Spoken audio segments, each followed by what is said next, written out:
Hi everyone, Bernard here. I hope you're all well. Welcome to my film and TV channel. And today we have a movie review today. Of course, we're going to the wonderful world of Disney again. We have a Disney Plus original movie. Bit of a mouthful this one to say to have a look at and a gander at today. Obviously not my demographic, so bear with me. I've tried to put my childish head on and tried to put my grown-ups with kids head on to review this one for you. And the film is called The Secret Society of Second Born Royals. There you go, there's a mouthful. Please, if you're new to the channel, push that subscribe button, push the bell notifications so you know all these vlogs and movie reviews, TV drama reviews, information, vlogs, quizzes, everything are coming out. That'd be absolutely fantastic. Please check the playlist for my reviews and various other things, etc, etc. Yeah, Secret Society of Second Born Royals. A fantasy action adventure superhero film. Now, I didn't know it was a superhero film when I started to watch this. It's only as I was sort of watching it and checking up background on it as I was watching, because obviously there's a lot of verbal in this. So you don't have to keep concentrating on the screen as long as your ears are working. And these are quite big ears, so they're not too bad. You can sort of listen to what's going on. 99 minutes. It was directed by Anna Mastro. Stars, well, a multitude of people in this one. We've got Peyton Elizabeth Lee. She's in the main. She's the main role. She's Sam in this. Niles Fitch, Isabella Blake Thomas, Olivia Deeby, Noah Lomax, Fali Rakoto Havana, Ashley Liao, Sam Page, Greg Burke, Elodie Young, and Skylar Astin. That's it. That's an interesting name, Skylar, isn't it? Yeah, it was originally released on Disney on the 25th of September. So I'm doing this a few days after that. 25th of September 2020. And it follows Sam, as I said, played by Peyton Elizabeth Lee, on her adventures at a top secret training program. I say it was probably about 15-20 minutes in before you sort of find this out, for a new class of second-born royals. These are all the guys that get missed out, like Mr. Harry, Prince Harry. They're a bit disgruntled, and rather than buggering off somewhere, they actually get picked to do something. They're tasked with saving the world. Obviously Prince Harry can save the world, and Prince William can save it as well. But there you go. That's getting all political now, aren't we, with what's going on whilst I'm recording this. Is it any good? Well, Rotten Tomatoes, yeah, the critics 58% positivity, which isn't fantastic. That's based on 26 reviews, but there's 15 fresh and 11 rotten. So in the majority for the fresh, overall a 5.28 out of 10 score. The audience not as enamoured, just over 50 reviews, so not a load of reviews. The audience are only a 51% positivity rating on it. So again, just scraping, just clawing its way over half. The Metacritics, the critics score on there, just 28%. But again, there's only 5 critics, but there's only 1 positive review, which I'll read out for you in a moment, and 4 negative reviews. The 1 positive came from CNN's Brian Lowry, who gave it a wonderful, fantastic high score of 6.5 out of 10. An extremely clever concept that takes the spares in the royal equation and turns them into superhero group. While hardly a blockbuster, this Disney Plus movie occupies the upper tier of the kind of movies that have proved quite popular for the Disney Channel. Yeah, but I said he was alone. The other 4 guys are quite negative. I've just picked on New York Times' Jeanette Katsoulis, who only gave it 3 out of 10. Not very kind.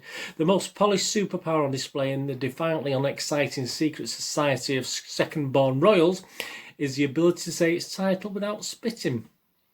Sorry about that. Yeah, just clean the screen. Yeah, absolutely spot on, Jeanette. Yeah, Internet Movie Database, Joe Public, user rating, me, you, the public. What are they thinking? Well, we've had nearly 900 scores left for us and a few reviews as well. And it's only averaging 4.4 out of 10, so not fantastic. So I was looking at all this while I was watching the film and listening to the film, etc, etc. Some of the comments from the users, Joe Public: nice idea, poorly executed. Yeah, I sort of echo that. It's a movie for children, but then they give it a good mark. Yeah, it's a movie for children, but again, we're more on that in a moment. The very low ratings are unfair. Perhaps not. It was bad, but I watched it. Well, you do, don't you? It was bad, but I watched it. Well, it wasn't. I'm not going to say it was bad, but obviously, I watched it, didn't I, to do this review. A forgettable little picture. Someone didn't like it. Unexpectedly good. Someone did like it. Family fun and plenty of it. So there you go. I want to finish on that one because I want to finish on a high. Right, movie game nostalgia. Bernard's little thoughts on this. Yes, I think it's aimed. I've seen somewhere it's aimed at 8 years plus that sort of market. But to be honest with you, there's lots of periods in this film. It's over an hour and a half, which there's not a lot happening. I can't really see for younger watchers. It's ideal, to be honest with you, in that. To actually, to keep their interest. You've got to keep their interest, certainly for 8-year-olds. I mean, I can understand perhaps a bit older sort of sticking with it. It is a really good concept. I mean, the actual idea and the plot is pretty fun. Well, apart from the fact that it's as though it's gone back in time, and obviously the monarchy in Europe, it's a little island off the coast of Europe, as though we're all run by monarchies rather than just being a figurehead thing. But yeah, I mean, it's an interesting concept where the second-borns have this superpowers. I think that's a very interesting concept they've done, but the trouble is, there's a baddie in this as well, and well, the main baddie. There are twists in this as well, which is I'm not going to tell you what the twist is, but there is an interesting twist towards the end. There is a baddie in this, and he's pretty lame, to be honest with you. He's very unexceptional, which is a shame. You like your baddies to be a bit baddie, don't you? And he's just a bit bland, to be honest with you. I thought initially, after about 20 minutes, when I thought it would turn into an upside-down magic sort of film, which I did enjoy. I enjoyed that Disney film.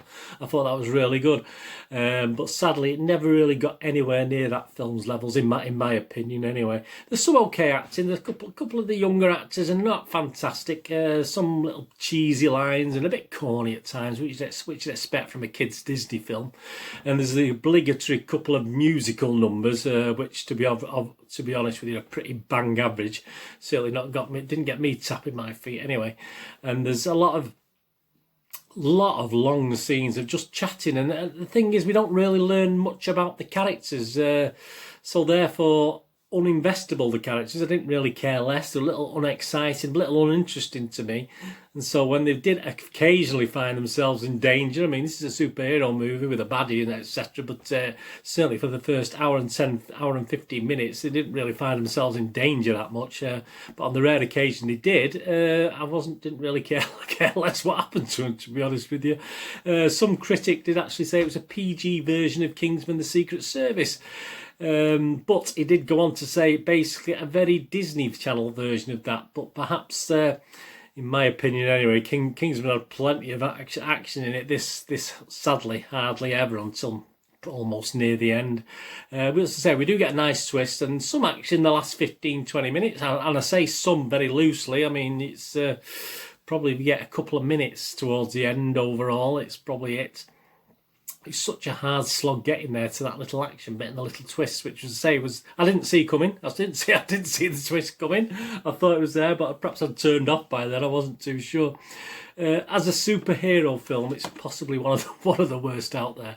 Perhaps Disney was saving on the special effects and the action sequences to pay the numerous actors, obviously, they had involved on this project, to be honest with you.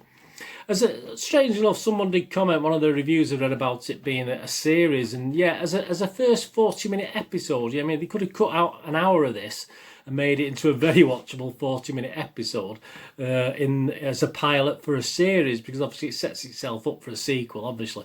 So I think it would have been much better if they just cut an hour out and just perhaps made a couple out. They just cut an hour and come up with a good story to follow it up as well. So, but it wasn't, was it? It was a film. It was an hour and 40-minute film. So yeah, if you got rid of the verbal and put it into 40 minutes as a pilot for a series, and then I think they would have done a lot better. It would have been more enjoyable. So in conclusion, I think it's a missed opportunity for Disney, because I think they've took a great idea here and a plot start, the start of the plot, but they've not executed it very well. And yes, I'm 61 years old. I'm not in the demographic at all, but I can see little to appeal to its intended audience either. I mean, there's a couple of reviews there where they're saying they watched it with the children and they really enjoyed it, but are they ringers? Are they people connected with the film in some way? Because I didn't see I can put my 8 to 12-year-old head on it, and watch these films and enjoy them and have fun. But no, it doesn't quite. I don't think it quite works overall, unfortunately. But please Let me know what you think. My little rating for this one, movie game nostalgia rating, well, a bit of a, I'll summarise it. Adults having to watch with kids. So if you have to sit, fortunately, you don't have to sit in the cinema and watch this, which is a big plus point.